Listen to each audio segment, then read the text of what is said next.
The Great British Bee. For such a small insect, they carry a big responsibility. Slender honeybees, furry bumblebees, and solitary bees. Flying flower to flower, they transfer pollen and help our land flourish.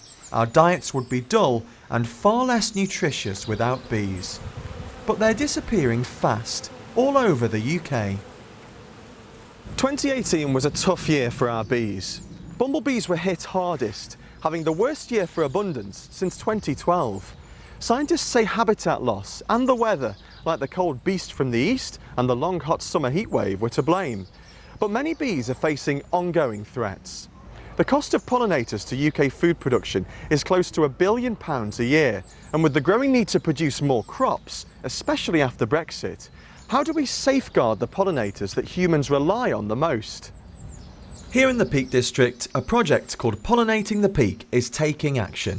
It's part of the Bumblebee Conservation Trust.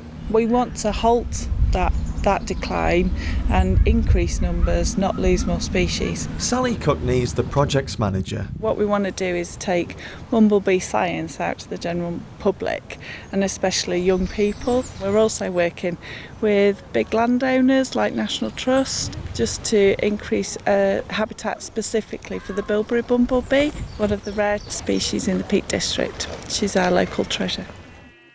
So, on the lookout for the treasure, I joined them for a bee walk, where volunteers walk a fixed route of just over a mile and record all the bumblebees they spot.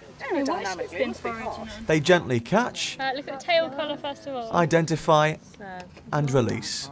Tracking the species and numbers means the Trust can monitor if the UK's bumblebees are doing well or not, and Bee Walk is the only scheme that does it. We get a picture across the country of where the populations are dropping, and perhaps hopefully we could intervene with some action of habitat increase. For bilberry bumblebees, this is one of their last British strongholds. So to boost numbers, Pollinating the Peak have planted thousands of bilberry plants across 60 acres of these moors, all inside metal cages. On my bee walk, I came across one with project assistant Annie Ives. You can see these are quite small at the moment. We planted them in March of this year.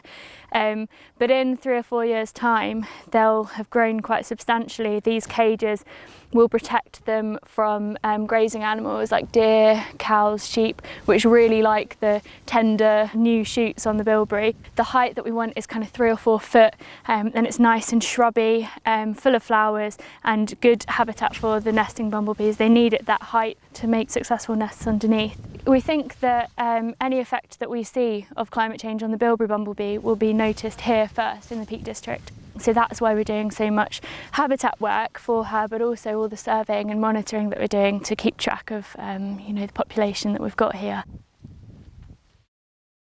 Around 270 bee species have been recorded in Britain, but over 30 or so years, a third of wild bees and hoverflies have declined. We've also lost 97% of our wildflower meadows since the Second World War. Of our 24 species of bumblebee, 2 became extinct in the last 80 years, and 8 more are now classed at risk. For our 1 species of honeybee, numbers in England dropped by more than half between 1985 and 2005. The British Beekeepers Association also reported a quarter of colonies didn't survive over the 2017-18 winter, double that of the previous year. Like bumblebees, honeybees are having a hard time too. Their lifespans have changed massively, and vast amounts of colonies are now dying each year. Figures also suggest that honeybees in England are vanishing faster than anywhere else in Europe. To get some answers, I went to the University of Reading to speak to Professor Simon Potts, who works with the UK government and the United Nations to assess pollination. Many of these bees are threatened by things like loss of habitats, intensive use of things like insecticides, Climate change, I mean, think about this year has been another crazy weather year. Really cold in March, you know, any of the early arriving bees really struggled to find anything to do. Then we had a proper hot, dry spell. And like us, they can suffer from kind of, you know, heat exhaustion. They also need to find, you know, good sources of nectar. That's the sugary solution that flowers produce. But when it's super hot and super dry, the flowers aren't producing. Climate change is, you know, a real challenge. Many have called to ban pesticides, but Simon says that would have a catastrophic problem in producing enough food. All crops have pests on them, and you can be smart in using less pesticide, so that gives a bit of space for the bees to survive, you know, not exposed as much. But if we were to reduce all pesticides, then many of our crops would be damaged. We would need to have bigger areas to grow the same amount of food, which means in the UK we haven't got a lot of space left. I mean, we start eating into kind of natural areas, turning out into farmland. Well, we don't want that. I asked if new 5G mobile networks could be a threat. Despite there being a lot of speculation, we haven't found any concrete evidence that mobile phone masts, cell phones, or even like electricity pylons, there's no evidence that they're actually threatening these pollinators. So whilst we enjoy new smartphones, bees could soon have new, smart hives. And this new technology could reverse honeybee declines. AI smart hives link to the cloud and use artificial intelligence. They actually listen to the bees. Simon's the co-founder of the World Bee Project, which leads the idea. Managed honeybees, they have all sorts of problems with different diseases and pathogens. They also struggle with bad weather conditions. And the idea with the Smart Hive project is that we actually, in the hives, we have these sensors that can record the activity, the temperature, the carbon dioxide, even the whole weight of the hive. And then that's uploaded through 4G and can give us kind of real-time information on how that colony is doing.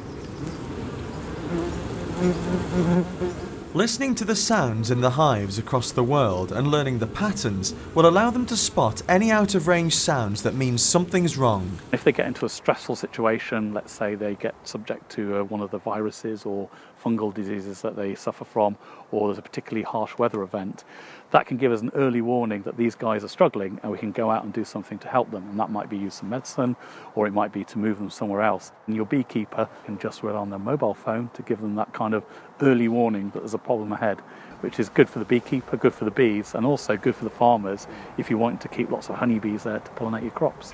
So beekeepers like Neville Dearden in Sheffield could soon turn their hives smart. But for now, he's using his 50 years of beekeeping experience to help local hives without technology.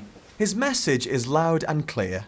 Get bees that have been produced locally, that have been known to overwinter well in their locality, that have been known to produce good honey, that have been known to be fairly disease resistant, particularly with a mite called Varroa, which is a bit of a pest nowadays, and that are good natured.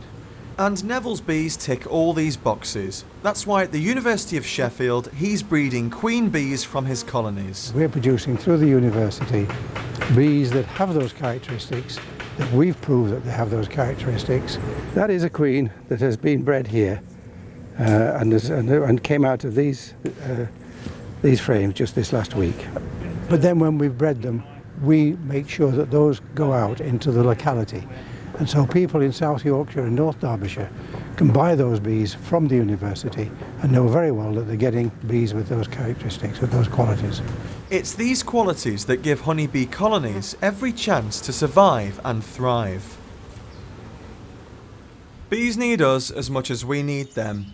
The fact they're in trouble is a sign that our environment is not in the best shape it could be. There are calls for schools, local authorities and landowners to become bee friendly. But if we make our homes, no matter where we live, a bit more wild, a bit less chemical and a bit more sustainable, we could be the generation to save the great British bee. Adam Smith, Just News.